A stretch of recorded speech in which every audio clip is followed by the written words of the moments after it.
Joining us now, Congressman Kevin Brady, the man who made some real star power in these hearings that we've had so far. Congressman, good morning to you.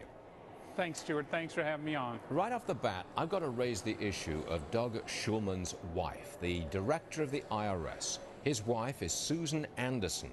She was an Occupy Wall Street organizer. She's a leftist activist. We're looking for connections between the IRS scandal and targeting and the campaign of President Obama or the White House.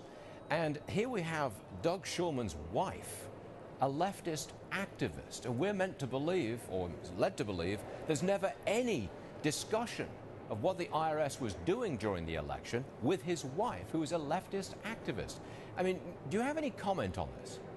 Well, just at this, there's a very interesting connection in the sense that one of the main targets of her group, public campaign, are the Koch brothers, and one of the allegations of leaking taxpayer information from the IRS relates to the Koch brothers as well. And so as we look at the investigation of both leaking information and targeting donors and conservative organizations, this is going to get a special inquiry, especially since we now know that as deputy commissioner and then acting commissioner that Mr. Shulman knew about the activities, concealed them for almost 2 years, and misled Congress. And he visited the White House an unprecedented 157 times. We don't know, and he's not saying, who he talked to and what he talked about.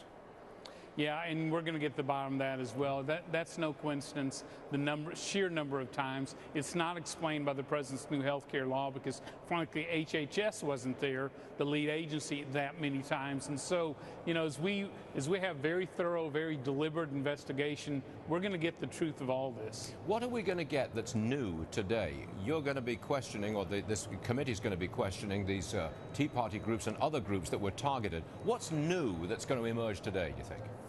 Well, two things. One, you know, I think in any investigation, it's important to hear from the victims themselves, what they experienced, how it all unfolded. But secondly, they may shed some light on the investigation from the standpoint of us being able to follow up issues that they raised today. So I think this is a pretty important hearing. So far, I think I'm right in saying that we do not know who orchestrated who ordered the whole campaign of targeting conservatives. Despite all these hearings, we don't know any names yet, do we?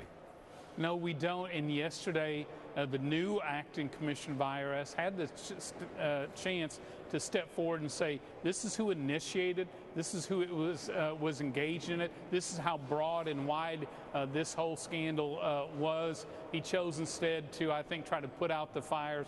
Exactly the wrong approach. Do you think the election was skewed by the IRS activity and other departments of government last year? You know, it's hard to say that at this point because we're just beginning the investigation. What I think frightens just most Americans is that the full power of the government can be targeted on them simply because their political or ideology beliefs. You know, that's frightening for most Americans. That's why we're doing, I think, again, a very thorough, deliberate investigation. Well, Congressman Kevin Brady, thanks very much for taking time out. I know you've got a very, very busy day starting in just a few minutes. Thanks for being with us today again, sir. Thanks, Stuart. Take care.